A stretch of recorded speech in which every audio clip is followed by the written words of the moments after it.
नमस्ते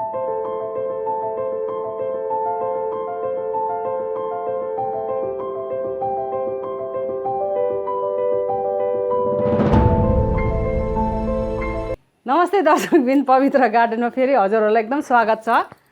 आज फेरि म आइपुगेँ यो भिडियो देखाउनुको लागि। दर्शकबिन, मनी प्लान्ट, कुनै पनि मनी प्लान्ट हजुरहरूले सार्नुहोस्, सार्ने तरिका पनि म देखाउँछु।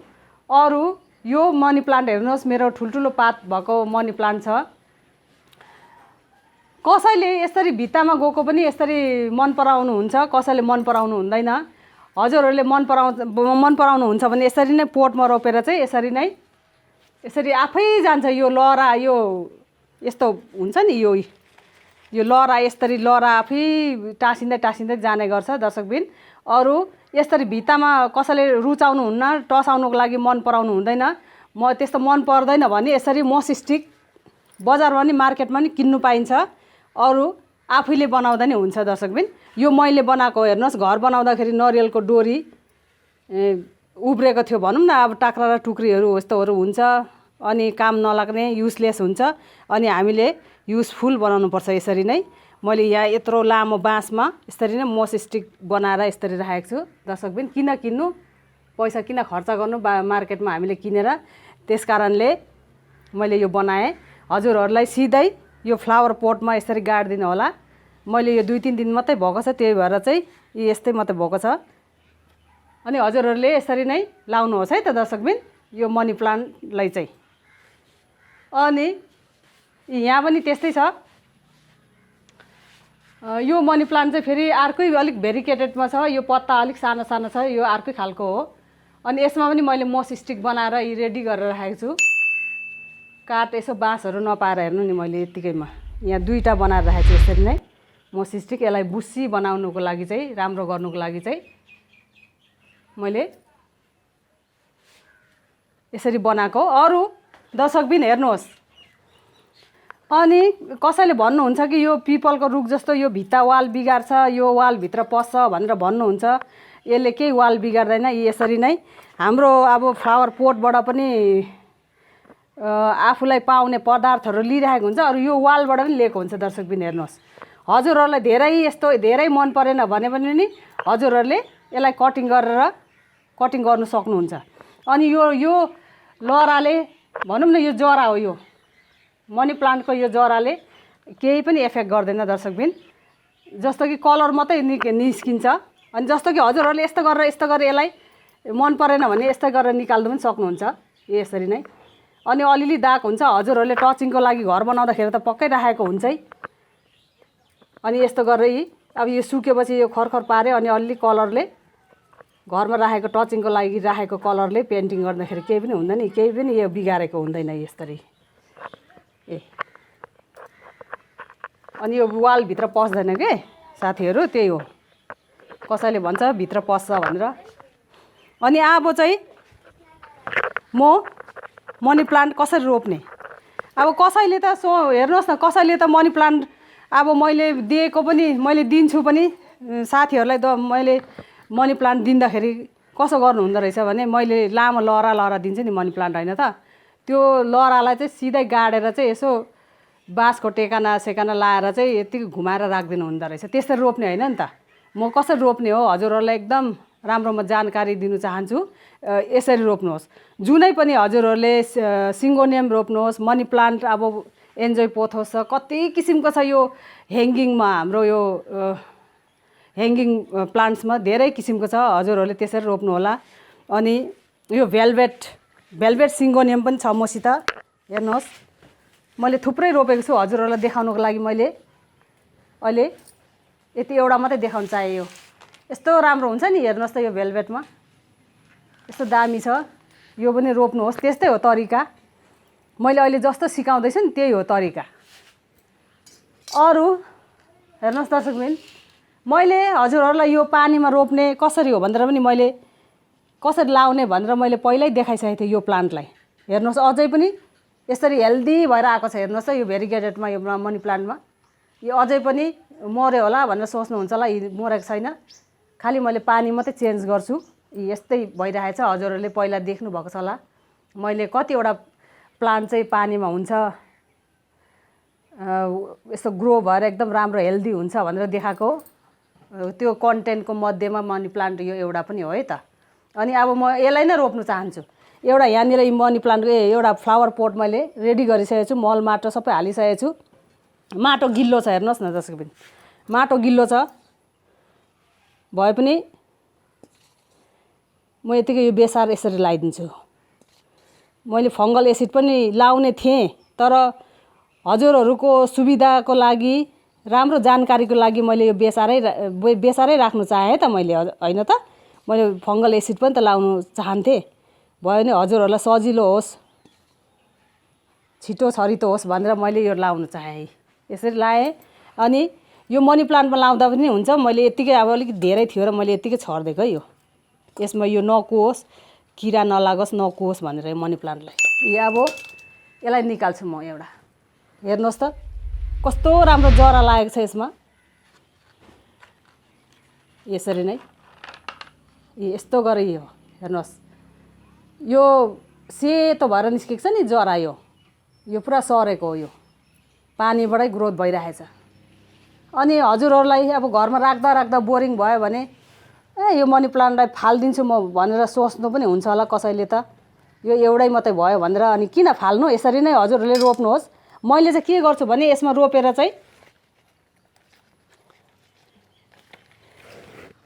एउटा स्ट्यान्ड आइरनको फलमको स्ट्यान्ड बनाएर चाहिँ यसलाई चाहिँ मैले यो अघि मैले देखाएको थिएँ नि भित्तामा, हो त्यस्तो गरेर जाने पार्दिनँ मैले।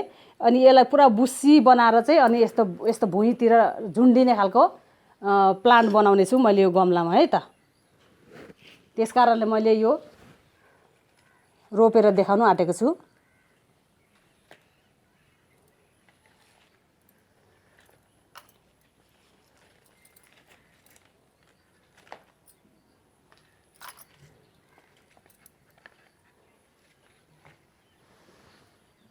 हजुरहरूले यसरी काट्नुहोस्, यसरी नै, यसरी नै। अनि यो चाहिँदैन, यो भाग यसरी फालिदिनुहोस्। अनि चाहिने हामीलाई यति हो, यो यति। अनि यो बिचको भाग पनि चाहिँदैन, यसरी फालिदिनुहोस्। अनि यसरी नै यसरी रोप्ने हो। 3टा भयो।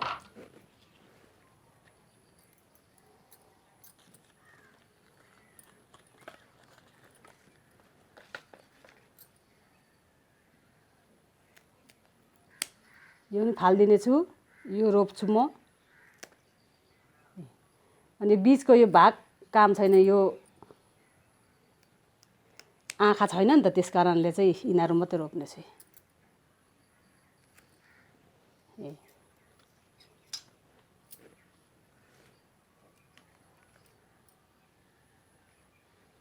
अनि यो धेरै यो जरा छ दर्शकबिन, यसरी काट्दिँदा नि हुन्छ। किनभने यसलाई काट्दियो भने नि अलरेडी यो तलतिर जरा छ नि त, त्यस कारणले चाहिँ मैले काट्दिन चाहेँ। अब यसरी नै रोपिदिनुहोस्। मैले अघि नै यो अम्लीले दुलो बनाइसकेको थिएँ।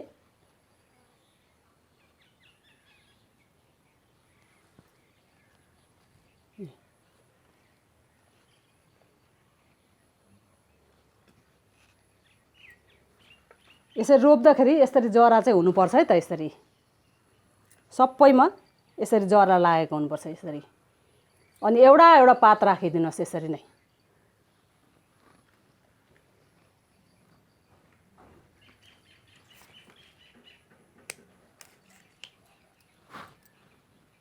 अनि यसलाई मैले बुस्सी बनाउने छु।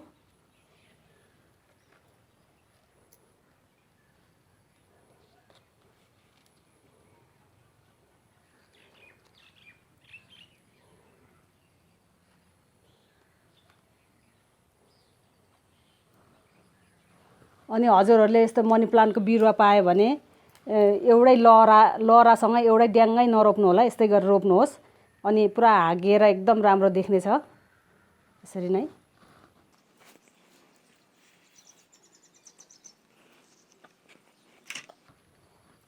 यसरी हेर्नुहोस्, यस्तो एउटा पात छ अनि यसमा जरा लागेको छ। यो जरा यसरी नै रोपिदिनु होला।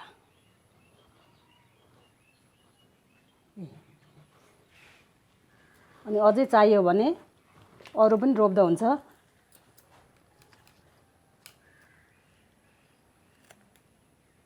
हजुरहरूले सिङ्गोनियम रोप्दाखेरि पनि यस्तै गर्नुहोस् है त। मैले सिङ्गोनियमको पनि देखाउँ कि भनेर सोचेको थिएँ, भयो भने यसमै बुझिहाल्नुहुन्छ हजुरहरूले भनेर चाहिँ मैले देखाउन चाहिनँ। भोलि पर्सि फेरि जाडो मौसममा रोप्यो भने त फेरि जस्तोको त्यस्तै रहन्छ नि साथीहरू। त्यही भएर अहिले नै यो गर्मी मौसममै हजुरहरूले सार्नु होला। जाडो महिनामा त जस्तोको त्यस्तै ठाउँको ठाउँ रहन्छ, फैलिँदैन के, किनभने गर्मी मौसमको प्लान्ट हो नि त। त्यही भएर चाहिँ यो गर्मी महिनामा चाहिँ हामीले रोपिसक्नुपर्छ यसरी नै। अब भोलि पर्सि हजुरहरूलाई मैले अपडेट दिनेछु कस्तो हुनेछ भनेर देखाउनेछु। अनि अब यसमा यो बेसार पानी यसरी उब्रेको हुन्छ। मैले अघि बेसार पानी पनि मैले यत्तिकै बेसार चाहिँ मैले अघि छरिहालेँ। अनि त्यसमा मैले यस्तो गरेर मैले यो बेसार पानी पनि यस्तो गरेर चोबिनँ पनि, त्यस कारणले मैले यसरी नै लाउनु चाहेँ त। यसरी नै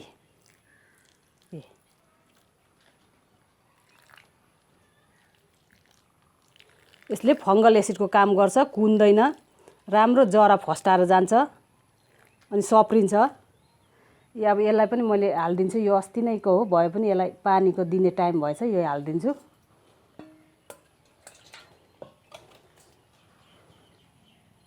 अनि हजुरहरूसित यसरी सिङ्गोनियम छ भने पनि यसरी रोप्नु होला। हेर्नुहोस् त, यो यस्तो राम्रो भएर कति महिना भइसक्यो यस्तरी आएको छ, यस्तो हेल्दी भएर। मैले रोपिसकेँ, अब रहेको यसमै मैले राखिदिन्छु। अनि मैले अरू कटिङहरू पनि ल्याएर फेरि यसमै रोपिदिँदाखेरि एकदम राम्रो हुनेछ। यसरी नै दर्शकबिन मैले यो रोपिसकेँ। हजुरहरूलाई कस्तो लाग्यो दिदीको सल्लाह सुझाउ? जस्तो लाग्यो त्यस्तै कमेन्ट मलाई लेखी पठाउनु होला। मन पर्यो भने लाइक गर्नुहोस्। अझै पनि सब्सक्राइब गर्नुभएको छैन, सब्सक्राइब गरिवरी बेल बटनलाई प्रेस गरिदिनु होला।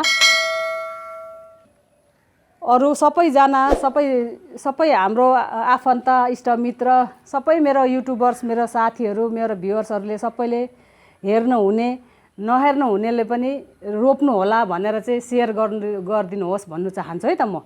अनि म अब अर्को भिडियोमा भेट्नेछु।